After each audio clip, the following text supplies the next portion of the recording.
الحمد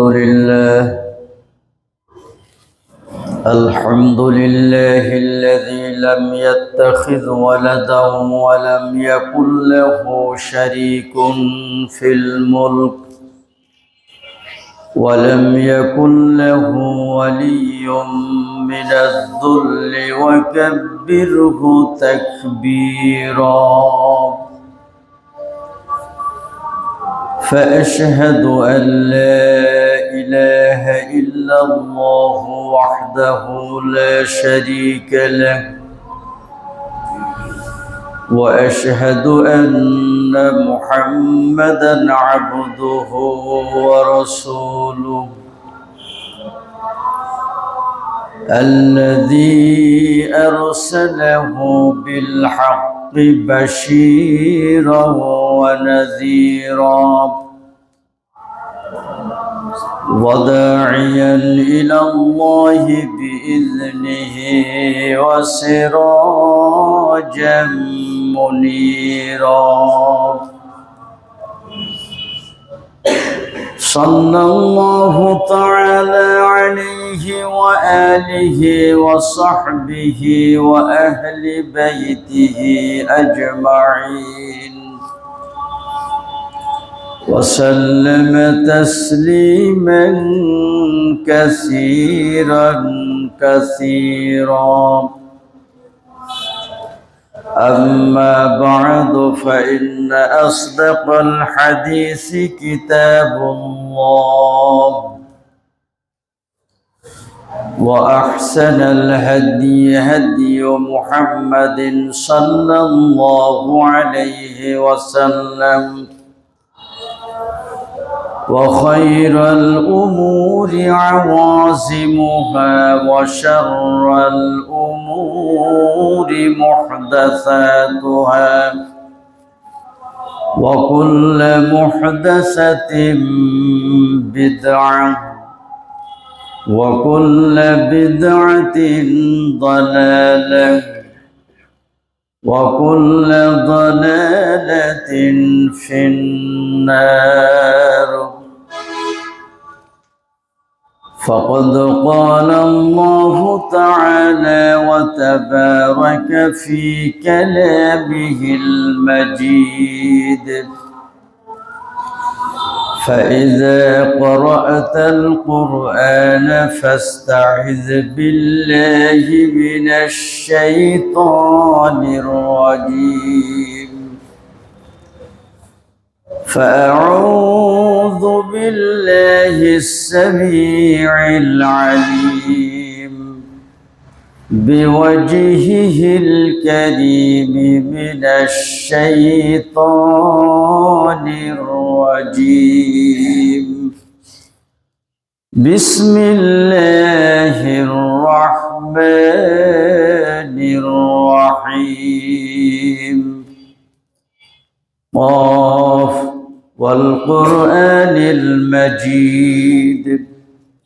بل عجبوا أن جاءهم منذر منهم فقال الكافرون هذا شيء عجيب. أإذا متنا وكنا ترابا ذلك رجع بعيد. قد علمنا ما تنقص الأرض منهم وعندنا كتاب حفيظ.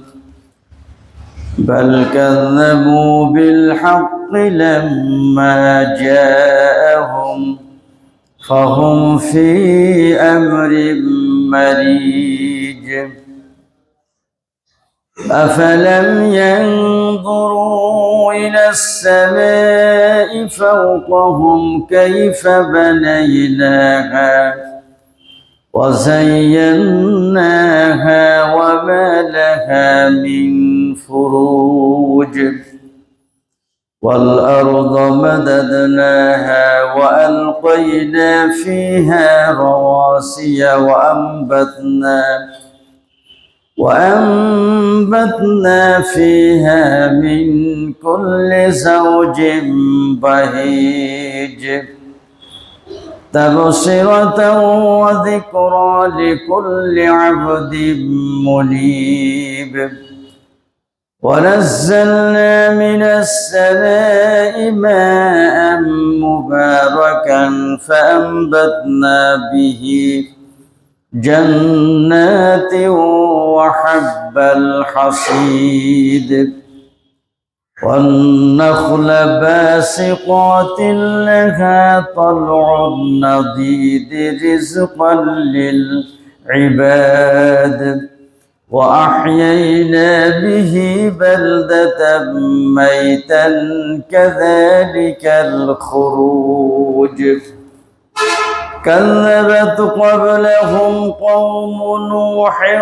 وأصحاب الرس وثمود وعاد وفرعون وإخوان لوط وأصحاب الأيكة وقوم تبع كل كذب الرسل فحق وعيد أفعينا بالخلق الأول بل هم في لبس من خلق جديد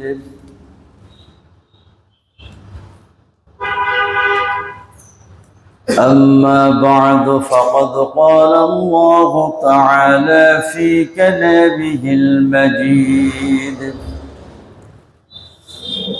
وأن المساجد لله فلا تدعوا مع الله أحدا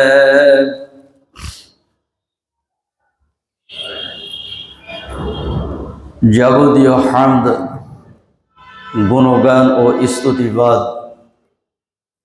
আল্লাহ সুবহানাহু ওয়া তাআলার জন্য, যার অশেষ মেহেরবানিতে সালাতুল জুম্মা আদায়ের তৌফিক লাভ অর্জন করেছি। আদায় করার জন্য মসজিদে সমবেত হওয়ার তৌফিক লাভ করেছি। আমরা সকলেই বলি আলহামদুলিল্লাহ। শত কোটি দরুদ ও সালাম বর্ষিত হোক সাইয়্যিদুল আম্বিয়া খাতামান নবিয়্যিন মুহাম্মদুর রাসূলুল্লাহ সাল্লাল্লাহু আলাইহি ওয়াসাল্লামের উপর। আল্লাহ সুবহানাহু ওয়া তাআলা বলেন, ওয়া আন্নাল মাসাজিদা লিল্লাহি ফালা তাদউ মা'আল্লাহি আহাদা। নিশ্চয় মসজিদ সমূহ আল্লাহর জন্য। ফালা তাদউ মা'আল্লাহি আহাদা, অতএব তোমরা আল্লাহর সাথে অন্যকে আহ্বান করো না। সূরাতুল জিন 14 নম্বর আয়াত। এই আয়াতে কারিমাটিকে সম্মুখে রেখে গত জুম্মায় আমি আপনাদের সম্মুখে খুতবা প্রদান করার চেষ্টা করেছিলাম মসজিদ নির্মাণ এবং আবাদের গুরুত্ব প্রসঙ্গে। গত জুম্মার আলোচনা কিছু আপনাদের মনে থাকতে পারে। প্রথম কথা হলো, আসমান জমিন এবং এত দুভয়ের ভিতরে যা কিছু আছে সব কিছু আল্লাহ পাক সৃষ্টি করেছেন এবং সব কিছুর মালিকানা আল্লাহ। তারপরেও আল্লাহ পাক মসজিদকে নির্দিষ্ট করে বলেছেন যে মসজিদ হলো আল্লাহর জন্য।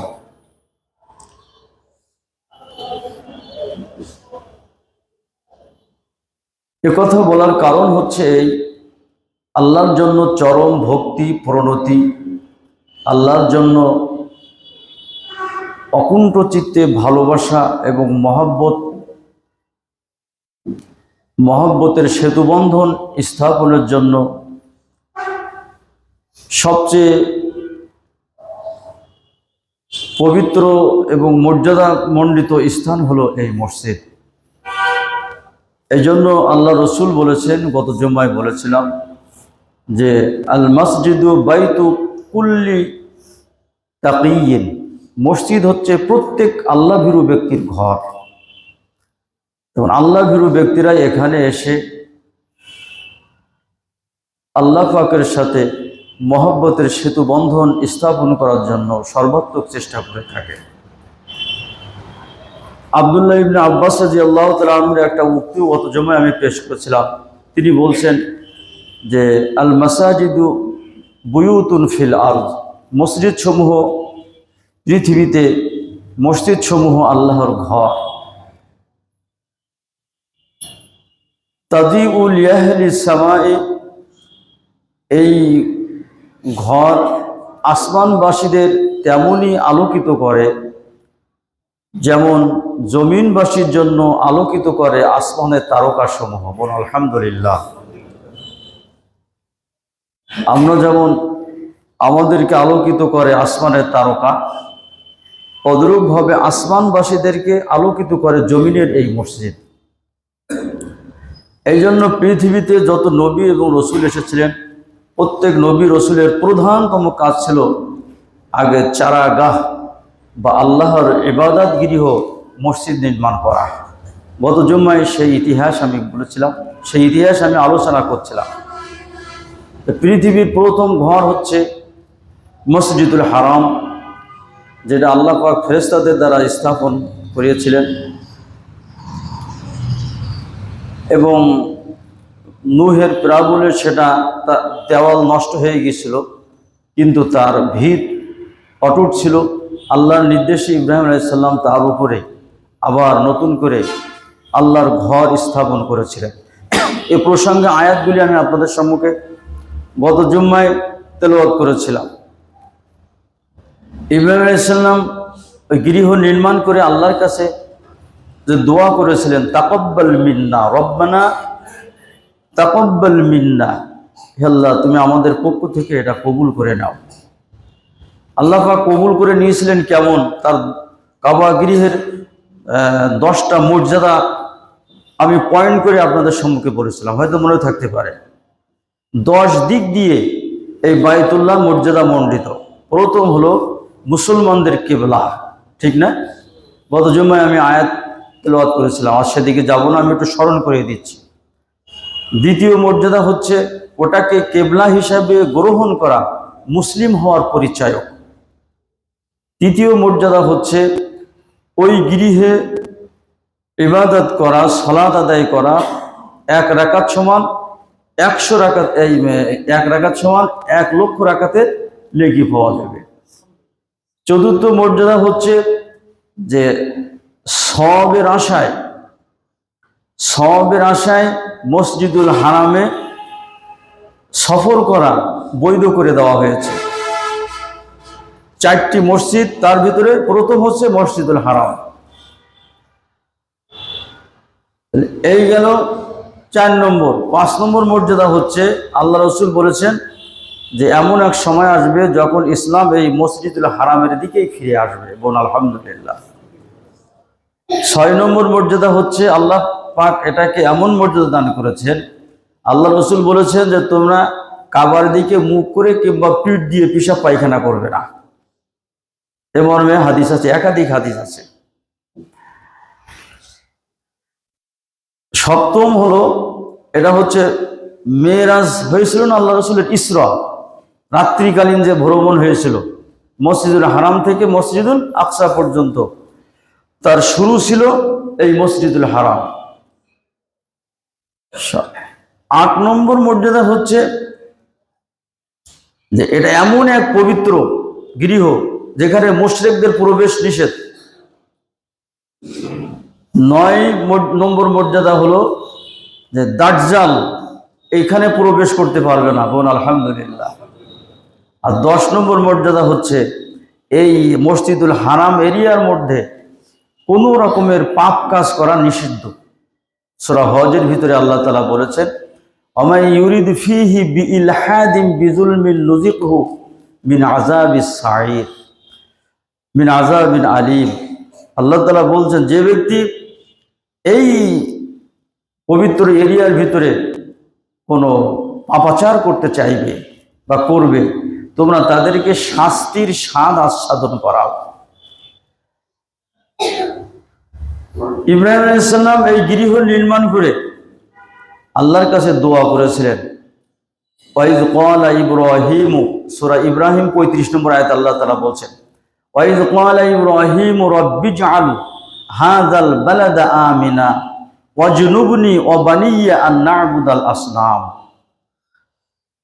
স্মরণ করো যখন ইব্রাহিম বলেছিল, হে আমার প্রতিপালক, আপনি এই মসজিদুল হারাম কেন্দ্রিক, যেটা আপনি আমার এবং আমার পুত্রের দ্বারা নির্মাণ করিয়ে দিলেন, এই মসজিদুল হারাম কেন্দ্রিক এই যে শহরটা, এই শহরটিকে আপনি সুরক্ষিত করুন। বোন আলহামদুলিল্লাহ, নিরাপত্তার স্থান আপনি এটাকে বানিয়ে দিন।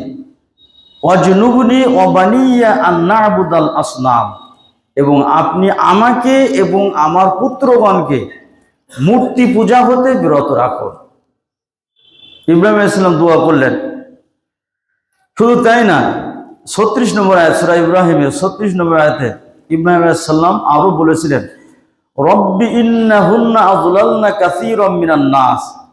হে আমার প্রতিপালক, এই যে প্রতিমা, এই যে মূর্তি, এরা বহু মানুষকে বিভ্রান্ত করেছে, বহু মানুষকে জাহান্নামের দিকে নিয়ে গিয়েছে। ফামান তাবিআনি ফাইন্নাহু মিন্নি, অতএব যে ব্যক্তি আমাকে অনুসরণ করবে সেই কেবল আমার দলভুক্ত হবে। ইব্রাহিম আলাইহিস সালাম বলছেন, ওমান আসানি, আর যে ব্যক্তি আমার নাফরমানি করবে, অর্থাৎ মূর্তি পূজা করবে বা তোমার প্রেরিত দ্বীনের মধ্যে বেদাত সৃষ্টি করবে, হ্যাঁ, তার ব্যাপারটা তোমার উপরে সুবর্দ, তুমি ক্ষমাশীল, তাকে ক্ষমা করতে পারো, আবার আযাবও দিতে পারো। আর ইব্রাহিম আলাইহিস সালাম দোয়া করলেন। তাহলে ইব্রাহিম আলাইহিস সালাম আল্লাহর কাছে এই দোয়ার বদৌলতে, সেখানে কোনো শিরিক বেদাত হয়? বলতে পারবেন কেউ যে সেখানে এই শিরিক হয়? শিরিক তো দূরের কথা, সেখানে একটা বেদাত হয় এ কথাও আপনারা বলতে পারবেন না। তার কারণ আল্লাহ রসুলও তিনি বলে গিয়েছেন যে যে ব্যক্তি এই মসজিদুল হারাম, এই এরিয়ার মধ্যে কোনো বেদাত কাজ করবে, তার উপরে আল্লাহ লানত, তার রসুলের লানত, দুনিয়ার সকল মুমিনের লানত। আল্লাহ রসুল এই বদদোয়া করে গেছেন বেদাত সৃষ্টিকারীদের, বিশেষ করে ওই এরিয়ার ভিতরে, যার কারণ আল্লাহ পাক এখনো সেই স্থানটিকে শিরক এবং বেদাত মুক্ত রেখেছেন। সেখানে কি শবে বরাত পালন হয় নাকি? বলতে পারেন কেউ? আমাদের দেশে শবে বরাত কি গত মঙ্গলবারে পালন হলো না সোমবারে? মঙ্গলবারে মনে হয় পালন হয়ে গেল শবে বরাত। সেখানে এত বড় আমাদের দেশের মানুষ, এই উপমহাদেশের মানুষ এত আড়ম্বরের সাথে এই উৎসবটা পালন করে, শবে বরাত, ভাগ্য রজনী, তো সেটা সেখানে পালন হয় না কেন? কেউ বলতে পারবেন যে সেখানে শবে বরাত পালন হয়? অথচ আমাদের দেশে শুধু সাধারণ জনগণে পালন করে না, এদেশে এটা পালনের জন্য সরকারিভাবে ছুটি ঘোষণা করা হয় না, হয় কিনা? ওদিন সরকারি ছুটি ঘোষণা করা হচ্ছে। সরকারি বেসরকারিভাবে সভা, সিম্পোজিয়াম, সেমিনার, হ্যাঁ, আলোচনা অনুষ্ঠান, মিলাদ অনুষ্ঠান, সরকারি বেসরকারি, মসজিদ, মাদ্রাসা, অফিস, আদালত, সব জায়গায় এই দিন এই মানে ফজিলাতের বক্তব্য সেখানে পেশ করা হয় এবং সেখানে আলোচনার মাধ্যমে বুঝিয়ে দেওয়া হয় যে আসলে এই রজনীটা লাইলাতুল কদরের চেয়েও অনেক মর্যাদা মণ্ডিত। নাউযুবিল্লাহি মিন যালিক, লাইলাতুল কদরের চেয়েও অত্যন্ত মর্যাদা মণ্ডিত। এই রাতটা যখন আসে, শবে বরাত, নিসফে শাবান, 14 শাবান দিবাগত রাত্রিকে নিসফে শাবান আমাদের দেশে এনা কেউ বলে শবে বরাত, কেউ বলে লাইলাতুল বরাত, বাংলায় যেটাকে বলা হয় ভাগ্য রজনী। একটা কথা শুনে রাখুন, এই যে শবে বরাত বলেন আর লাইলাতুল বারাত বলেন আর ভাগ্য রজনী বলেন, এগুলো বানোয়াট এবং উদ্দেশ্য প্রণোদিত। পবিত্র কোরআন এবং সহিহ হাদিসে এই ধরনের কোনো শব্দ খুঁজে পাওয়া যায় না। আমার কথা বুঝতে পারলেন তো? ভালো করে শুনে রাখুন। লাইলাতুল বারাত বলেন, শবে বারাত বলেন, আর ভাগ্য রজনী বলেন, এটা বানোয়াট শব্দ এবং উদ্দেশ্য প্রণোদিত। জনগণের পকেট সাফ করার এবং পেট পূর্ণ করা আমাদের হুজুরদের একটা অপকৌশল মাত্র। পবিত্র কোরআন এবং সহিহ হাদিসে এই ধরনের শব্দের কোনো অস্তিত্ব খুঁজে পাওয়া যায় না। অথচ এটাকে সৌভাগ্য রজনী মনে করে এই দিন, এই রাত যখন আসে তখন, এখন কমে গেছে কিন্তু ইতিপূর্বে আপনারা যারা দেখেছেন যে আতশবাজি, পটকা ফুটানো, আলোকসজ্জা করা, ঘরে, কবরে, শিক্ষা প্রতিষ্ঠানে, বিভিন্ন জায়গায় মোমবাতি জ্বালানো, বিশেষ করে যারা বিধবা ওরা ওদের ঘরের চারি সাইডে মোমবাতি জ্বালিয়ে ওরা তাদের মৃত স্বামীর রুহের আগমনের অপেক্ষায় অপেক্ষমান থাকে। এই দিনে এত পটকাবাজি, আলোকসজ্জা, আতশবাজি কেন?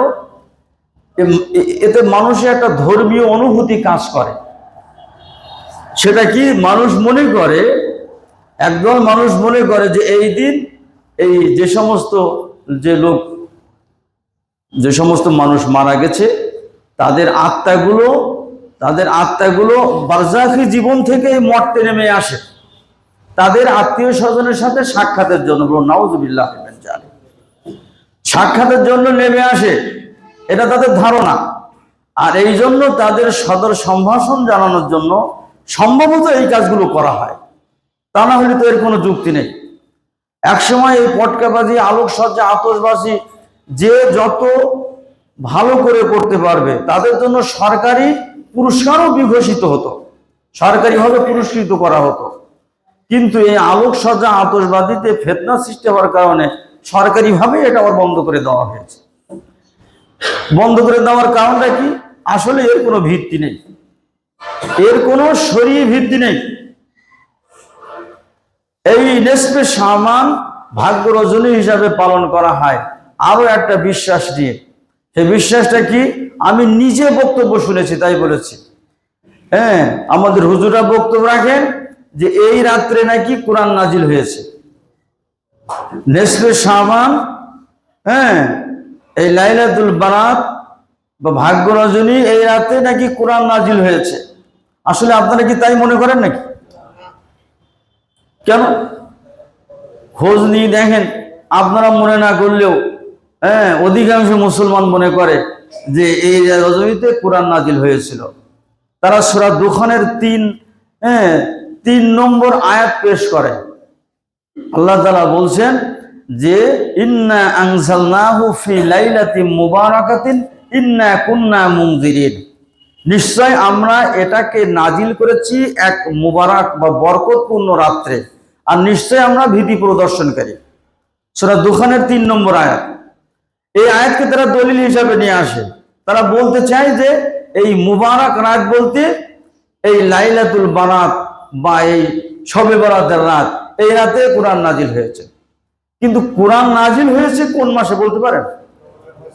হ্যাঁ, আলহামদুলিল্লাহ, কোরআন নাজিল হয়েছে রমজান মাসে। সূরা বাকারার 185 নম্বর আয়াত পড়বেন। সূরা বাকারার কত নম্বর আয়াত বললাম? আপনারা মনে রাখবেন কথাগুলো। এগুলো কিন্তু একটা আকীদাগত বিষয়।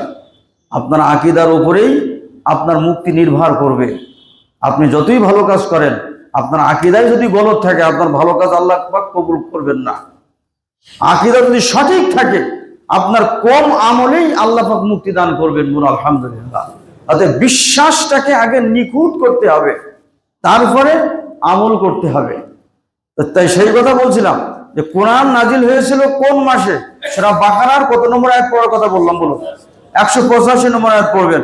আল্লাহ তাআলা বলছেন শাহরু রমাদান আল্লাযী উনজিলা ফীহিল কুরআন, এই সেই রমজান মাস যে মাসে কোরআন নাজিল করা হয়েছে। বলুন আলহামদুলিল্লাহ। এই রমজানের মাসে নাজিল হয় কোরআন, নাজিল করা হয়েছে কোন রাতে? লাইলাতুল কদর। আমার চেয়ে আপনারা ভালো জানেন আলহামদুলিল্লাহ। আমার বলাটা আপনাদের কিছুটা বিরক্তির কারণ হয়ে যাচ্ছে। যাই হোক, যে কথা বলি, কোরআন নাজিল হয়েছে লাইলাতুল কদর। সূরা কদর পড়বেন, তাহলে আপনারা জেনে নেবেন। আল্লাহ তাআলা বলছেন ইন্না আনজালনাহু ফি লাইলাতুল কদর, নিশ্চয় আমরা কোরআন নাজিল করেছে কোন রাত্রে? কদর রাত্রে। এবার কদর রাত্রে আল্লাহ তাআলা কোরআন নাজিল করেছেন, অর্থাৎ কোরআন মাজিদ লৌহে মাহফুজ থেকে দুনিয়ার নিকটতম আসমানে আনা হয় এই রাত্রে। ওইখান থেকে তাফসীর ইবনে কাসিরের ভাষায় কথা বলছি, ওখান থেকে আল্লাহর নির্দেশে জিবরিল আমিন যখন যেটা প্রয়োজন প্রেক্ষাপট অনুযায়ী আয়াত নিয়ে আল্লাহ রসুলের কাছে এসেছে। এই হচ্ছে কোরআন নাজিলের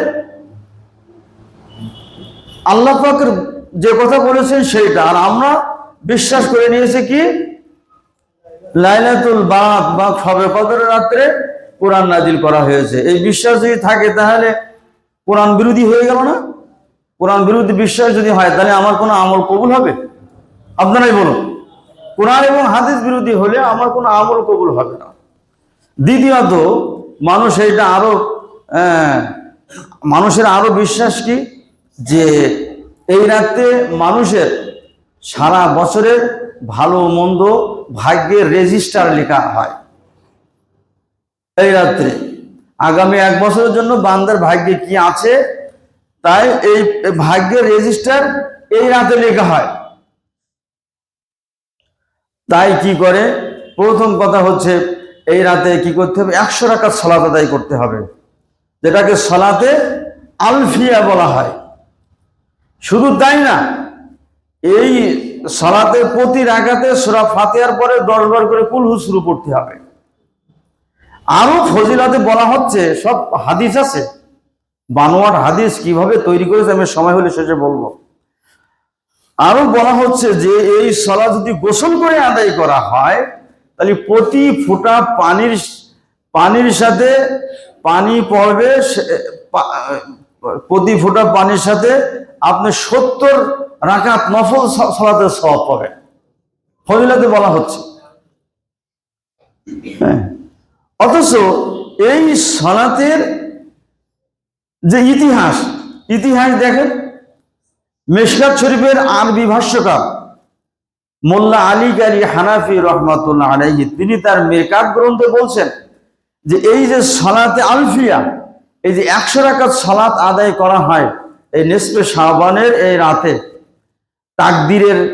তাকদীর পরিবর্তনের জন্য, গুনাহ মাফের জন্য, এই সালাতটা মূলত 448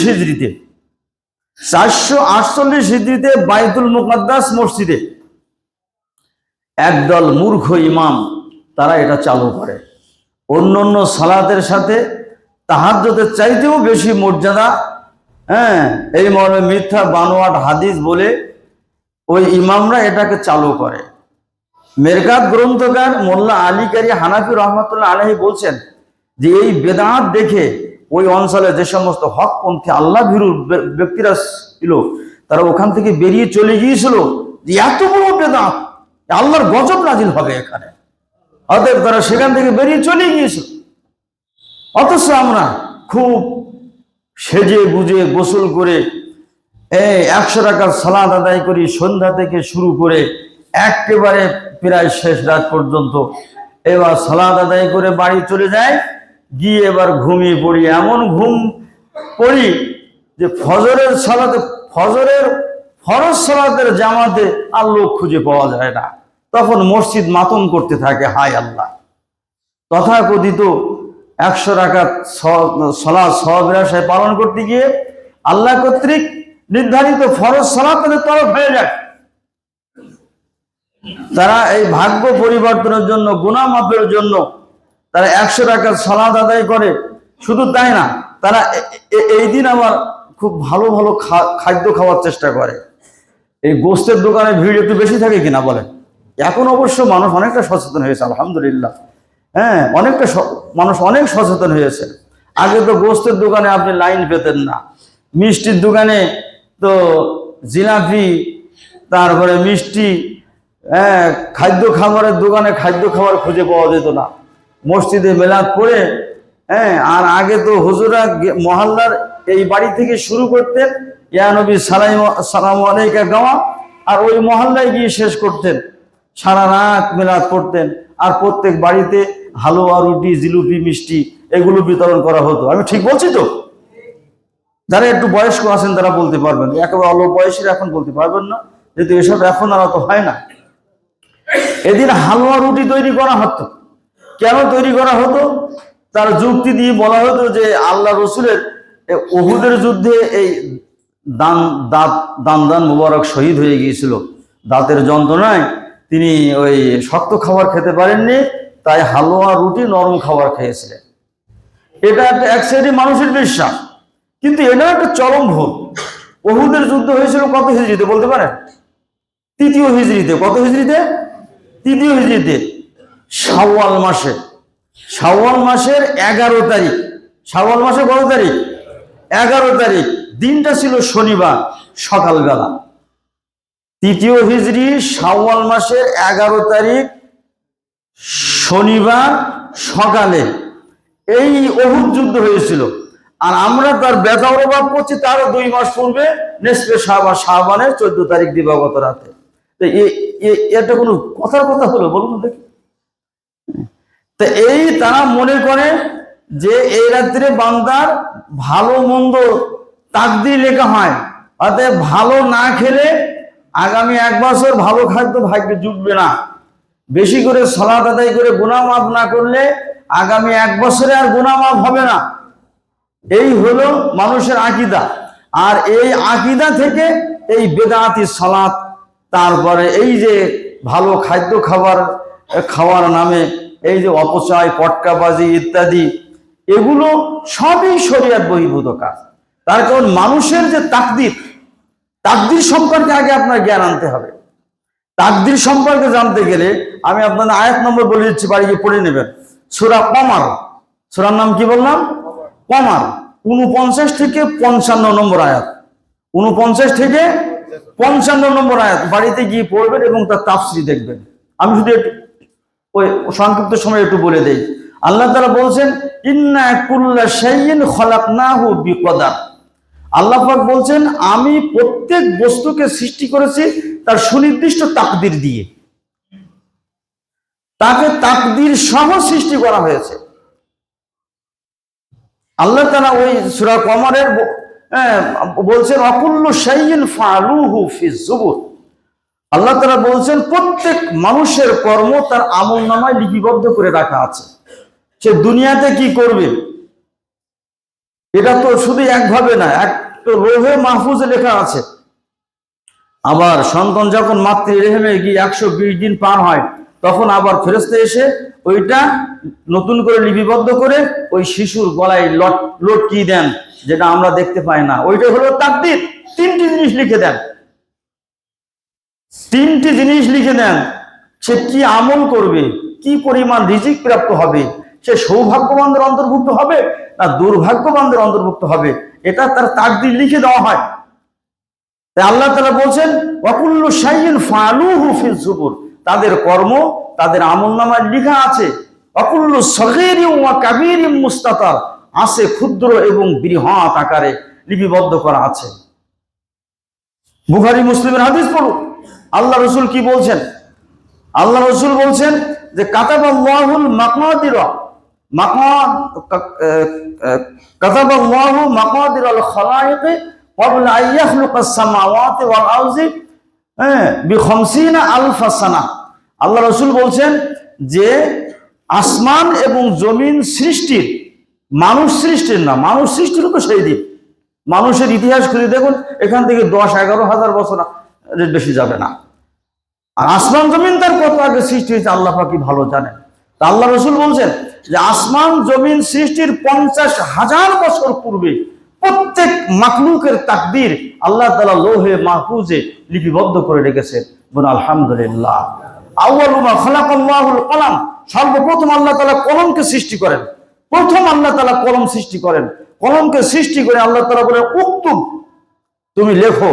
কলম বলুন আল্লাহ, মা আক্তুব, কি লিখবো? আল্লাহ তাআলা বললেন, লেগো, শুরু থেকে শেষ পর্যন্ত যা কিছু ঘটবে সবই লিপিবদ্ধ করো। আল্লাহ রসুল আবু হুরায়রাকে বলছেন, আবু হুরায়রা, কলম আল্লাহর নির্দেশে লিখতে শুরু করলো, লিখতে লিখতে কলমের কালি ফুরিয়ে গেল, অর্থাৎ তাকদীর লেখা শেষ হলো, আর নতুন করে তাকদীর লিপিবদ্ধ করা হবে না। অথচ আমরা বলি কি, এই রাত্রে বান্দার ভালো মন্দ তাকদীর লিপিবদ্ধ করা হয়। তাহলে কথাটা ঠিক না বেঠিক বলো? আমার কথাগুলো মিথ্যা মনে হচ্ছে না তো? আরো দলিল আছে, সেদিকে গেলে তো আমাদের সময় শেষ হয়ে গেছে, সময় শেষ হয়ে গেছে। মানুষের আরো কি কি আকীদা কাজ করে, মানুষের বদ্ধমূল ধারণা হয়ে আছে এই রাত্রে বান্দার গুনাহ মাফ করা হয়, এই রাত্রে বান্দার গুনাহ মাফ করা হয়। এজন্য একটা জাল হাদিসও সামনে আনা হয়, আলী থেকে বর্ণিত একটা হাদিস। হ্যাঁ, সেখানে বলা হচ্ছে যে তোমরা দিনে সিয়াম পালন করো, রাত্রে ইবাদত করো। তার কারণ এই রাত্রে আল্লাহ তাআলা সন্ধ্যার পরে দুনিয়ার আসমানে এসে বান্দাকে ডেকে বলে যে কে আছো ক্ষমা প্রার্থী, আমি তাকে ক্ষমা করব। কে আছো রোগী, আমি তাকে আরোগ্য দান করব। কে আছো রুজি প্রার্থী, আমি তাকে রুজি দান করব। এইভাবে আহ্বান করা হয়। আলী থেকে এই জাল হাদিসটা আনা হয়। এই হাদিসটা জাল কেন? মুহাদ্দিসিন একরাম বলছেন এই হাদিসের যে সূত্র, যে সনদ বলা হয় সূত্র, এই সনদে একজন বর্ণনাকারী আছে, তার নাম হচ্ছে আবু সাবরা। নাম কি বললাম? আবু সাবরা। ইনি মুহাদ্দিসিন একরামের নিকটে একজন বানোয়াট জাল হাদিস তৈরিকারী। এই জন্য এই হাদিসটা জয়ীফ বা মওযু, গ্রহণযোগ্য না। প্রথম কথা হলো এই। দ্বিতীয় কথা হচ্ছে এই হাদিসটা সহিহ হাদিস বিরোধী হওয়ার কারণে এটা পরিত্যাজ্য। সহিহ হাদিস বলতে ইবনে মাজাহ, বুখারী, কুতুবে সিত্তাহ, প্রায় সব কিতাবগুলির মধ্যে 30-এর অধিক সাহাবী থেকে বর্ণিত হয়েছে যে সহিহ হাদিসটি, সেটা হলো এই যে আল্লাহ রাব্বুল আলামিন প্রতি রাতের শেষ তৃতীয় অংশে, শেষ প্রহরে দুনিয়ার আসমানে নেমে আসেন। দুনিয়ার আসমানে নেমে ওই যে আহ্বান, 3টি আহ্বানের কথা বললাম না, কে আছো রোগী, কে আছো রুজি প্রার্থী, কে আছো ক্ষমা প্রার্থী, আমার কাছে ক্ষমা চাও, আমি ক্ষমা করব। এই আহ্বানটা আল্লাহ পাক প্রতি রাতে শেষ তৃতীয় অংশে, শেষ মানে দুনিয়ার আসমানে নেমে এসে বান্দাকে আল্লাহ তাআলা এই আহ্বান করেন। অতএব নির্দিষ্ট একটা দিন আল্লাহ পাক দুনিয়ার আসমানে নেমে আসেন বলে আমরা এই যে তাহাজ্জুদের যে গুরুত্ব, শেষ রাত্রে আল্লাহকে যে ডাকার গুরুত্ব, এটাকে আমরা হালকা করে ওই ছিলাম না। একটা মানুষ মনে করবে যে এই রাতে যখন আল্লাহ দুনিয়ার আসমানে আসে, এই রাতেই সে না সারা বছর আর কোনো দুশ্চিন্তা নাই, যে না প্রতি রাতেই আল্লাহ তাআলা আসেন। অতএব ক্ষমা আল্লাহ তাআলা প্রতি রাতে বান্দার করে থাকেন যে ক্ষমা চায়। রিজিক আল্লাহ তাআলা বান্দাকে দিয়ে থাকেন যে রিজিক আল্লাহর কাছে চায়। রোগ আরোগ্য তাকে আল্লাহ তাআলা করেন যে আল্লাহর কাছে রোগ আরোগ্য কামনা করে। আল্লাহ পাক এই আহ্বান করেন প্রতি রাতে।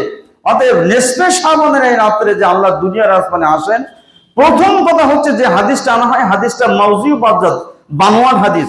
দ্বিতীয় কথা হচ্ছে 30-এর অধিক বর্ণিত সাহাবী থেকে বর্ণিত, কুতুবে সিত্তায় বর্ণিত সহিহ হাদিস বিরোধী হওয়ার কারণে ওই হাদিসের উপরে ঈমান রাখা যাবে না। রাখলে আপনি বেদাতে অভ্যস্ত হয়ে পড়বেন। এই যে শবে বরাত নামক আরো অনেক আলোচনা আছে। তবে কি এই যে নিসফে শাবান, নিসফে শাবানের বিশেষ কোনো ইবাদত নাই। তবে আয়েশা রাদিয়াল্লাহু তাআলা আনহা থেকে বর্ণিত বুখারীর হাদিস, আল্লাহ রাসূল বলছেন, এই আয়েশা রাদিয়াল্লাহু তাআলা বলেন আল্লাহ রাসূল শাবান মাসে অধিক পরিমাণ সিয়াম পালন করতেন। এটা হচ্ছে রমজানের ভূমিকা স্বরূপ। আমরা বই লিখি, তার আগে বক্তব্য দিই, তার আগে একটু ভূমিকা ওই করা হয় না, ভূমিকা করে তারপরে বক্তব্য রাখে। আল্লাহ রাসূল রমজানের ভূমিকা স্বরূপ শাবান মাসে অধিক পরিমাণ নফল সিয়াম করতেন, সিয়াম পালন করতেন। আয়েশা রাদিয়াল্লাহু তাআলা আনহা বলছেন শাবানের শেষের দিকে এসে আল্লাহ রাসূল আর সিয়াম পালন করতেন না, রমজানের প্রস্তুতি গ্রহণ করতেন। অতএব নিসফে শাবান 14 তারিখে যদি কেউ মনে করে যে লাইলাতুল বারাত ভাগ্য রজনী হিসাবে আজকে আমাকে সিয়াম পালন করতে হবে, সবের পরিবর্তে তার গুনাহ হবে। তবে যাদের আইয়াম বিজে সিয়াম পালনে অভ্যস্ত আছেন, যারা আইয়াম বিজে সিয়াম ওই পর্যন্ত প্রতি মাসে 13, 14, 15 এই 3 দিন আইয়াম বিজে সিয়াম বলা হয়। এই সিয়াম পালন করা যাদের অভ্যাস আছে তারা 3টি সিয়াম পালন করতে পারেন, কিন্তু শবে বরাতের সওয়াবের উদ্দেশ্যে কোনো সিয়াম পালন করা যাবে না, এই মর্মে কোনো বিশুদ্ধ হাদিস পাওয়া যায় না। অতএব আমি যে কথা বলছিলাম যে এই যে মসজিদ নির্মাণ এবং আবাদের গুরুত্ব, ইব্রাহিম আলাইহিস সালাম যে আল্লাহর কাছে দোয়া করে গেলেন যে আল্লাহ এখানে আমি আমার সন্তান এখানে যেন কেউ শিরিক না করে, মূর্তি পূজা না করে। আল্লাহ রসুল বলেছেন যে ব্যক্তি এখানে শিরিক বেদাত করবে তার উপরে আল্লাহ তার রসুল দুনিয়ার সকল মুমিনের লানত। সেখানে এই সমস্ত শিরিক বেদাত গুলো হয় না। আপনারা খোঁজ খবর নিয়ে দেখুন, যারা হজে গিয়েছেন, যারা দুনিয়ার খবর রাখেন, এই সমস্ত বেদাত গুলো সেখানে সেখানে মানে সেখানে হয় না। অনেকেই মনে করে যে খাদ্য খাবারে নাই খালাম, ইবাদত করলে দোষ কি? ইবাদত করলে দোষ কি? আপনার ইবাদতের নমুনা কি? আমার ইবাদতের নমুনা কে বলেন আপনারা? আল্লাহ পাক বলছেন লাকাদ কানা লাকুম ফি রাসূলিল্লাহি উসওয়াতুন হাসানাহ। রাসূল হলেন তোমাদের জন্য উত্তম আদর্শ। আমার রাসূল যেখানে যে ইবাদত করেছেন, যে পরিমাণ করেছেন, যখন করেছেন আর তখন করতে হবে, এই কাজ সালাত আদায় করা ভালো কাজ, করলে দোষ কি? আমার রাসূল যদি না করে থাকেন, তাহলে রাসূলের উপরে মাতুব্বারি করলে আপনার ইবাদত কবুল হবে? আল মিজানুল আকবার ওয়ান নবী সাল্লাল্লাহু আলাইহি ওয়াসাল্লাম। শ্রেষ্ঠ মানদণ্ড হচ্ছেন মুহাম্মদ রাসূলুল্লাহ সাল্লাল্লাহু আলাইহি ওয়াসাল্লাম। তুরাজুল আশিয়াউ কুল্লুহা আলাইহি ফামা ওয়াফাকাহু ফাহুয়া হাক্কুন ওয়া খালাফাহু ফাহুয়া বাতিলুন। সর্বশ্রেষ্ঠ মানদণ্ড হলেন মুহাম্মদ রাসূলুল্লাহ সাল্লাল্লাহু আলাইহি ওয়াসাল্লাম। তোমার আমার সমস্ত সমস্যার সমাধান তার কাছ থেকেই গ্রহণ করতে হবে। যার সমাধানটা রাসূলের সুন্নাহ মুআফিক হবে সেইটাই হবে হক, যেটা সুন্নাত বরখলাফ হবে সেইটাই হবে বাতিল। যতই সওয়াবের আকাঙ্ক্ষায় আপনি এই সমস্ত কাজগুলো করেন না কেন, বেদাত বেদাতি। পুণ্যের আশায় মদ খাওয়া কি হালাল না হারাম? কেউ যদি নাম দেয় ইসলামী মদের দোকান, সে মদ কি হালাল হবে? হ্যাঁ, এটা মনে রাখবেন। বেদাত বেদাতি করলে দোষ কি? নামাজ পড়া তো ভালো কাজ, রোজা রাখা তো ভালো কাজ, এটা করা যাবে না। আল্লাহ পাক বলেছেন মা আতাকুমুর রাসূলু ফাখুযুহু ওয়া মা নাহাকুম আনহু ফান্তাহু। আমার রাসূল যেটা দেন সেইটা গ্রহণ করো। রাসূল যেটা থেকে বিরত থাকতে বলেন সেটা থেকে তোমরা বিরত থাকো। এমন বহু আয়াত আছে। অতএব আসুন, জীবনের সর্বক্ষেত্রে শুধু শবে বরাতের কথাই বলছি না, আমাদের সালাত, সিয়াম, হজ, যাকাত, আমাদের অর্থনীতি, আমাদের রাজনীতি, যা কিছু আছে সব কিছু আমরা আমার রসুলের আদর্শের সাথে মিলিয়ে নেই, আমলের সাথে মিলিয়ে নেই, তাহলে আমরা দুনিয়াতে সম্মানিত হব, আখিরাতে সম্মানের সাথে আমরা জান্নাতে যেতে পারবো। তো মসজিদের আবাদ এবং তার গুরুত্ব, এই মসজিদুল হারামের ফজিলাত পর্যন্ত শেষ হলো। আগামী জুম্মায় আমি এর পরের থেকে একটু আলোচনা করবো ইনশাআল্লাহ। আজকে এই পর্যন্ত। আল্লাহ পাক আমাদের আমলগুলিকে বেদাত মুক্ত করুন, পবিত্র কোরআন এবং সহিহ সুন্নাহ অনুযায়ী আমল করার তৌফিক দান করুন। আল্লাহুম্মা আমিন। আকুলু কওলি হাযা ওয়াস্তাগফিরুল্লাহ লি ওয়া লাকুম ওয়া লিসাইরিল মুসলিমিন। বারাকাল্লাহু লানা ওয়া লাকুম ফিল কুরআনিল আযীম ওয়া নাফা'না ওয়া ইয়্যাকুম বিল আয়াতি ওয়াদ যিকিরিল হাকীম। ইন্নাহু তাআলা জাওয়াদুন কারীমুন মালিকুম বারুর রাউফুর রহিম।